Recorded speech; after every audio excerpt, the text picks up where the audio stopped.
දැන් තියෙන්නේ අපේ අවසාන පළතුරු නිර්මාණය කරන්න. දැන් මේ වගේම තප්පර 6ේදී කෙසෙල් වල ස්ප්‍රයිට් එකක් පේන්නත් ඒ ස්ප්‍රයිට් එක බටහිර දෙසට ගමන් කරන්නත් අවශ්‍ය වෙනවා. එහෙනම් අපි පටන් ගමු. මම events ක්ලික් කරා. දැන් at 3 seconds block එක workspace එකට මේ විදිහට drag කරනවා.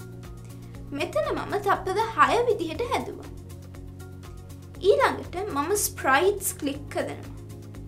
දැන් make new sprite at block එක මේ විදිහට at 6 seconds block එක පහළට drag කරනවා. දැන් මේ පුංචි තලේ ක්ලික් කරලා කෙසල් තේරුවා. දැන් make new sprite at block එක ඉදිරියේ කහ පාටින් තියෙන location block එක මම delete කරගන්නවා. නැවත මම locations ක්ලික් කරනවා. දැන් random location block එක මේ විදිහට drag කරනවා. දැන් මේ කෙසල් වල ප්‍රමාණය කුඩා කරගන්න අවශ්‍ය වෙනවා. ඒ සඳහා මම නැවත sprites ක්ලික් කරනවා. දැන් set size to block එක මේ විදිහට drag කරනවා. දැන් මේ පුංචි තලේ ක්ලික් කරලා කෙසල් තේරුවා. මෙතන මම 50 කියලා ටයිප් කරනවා.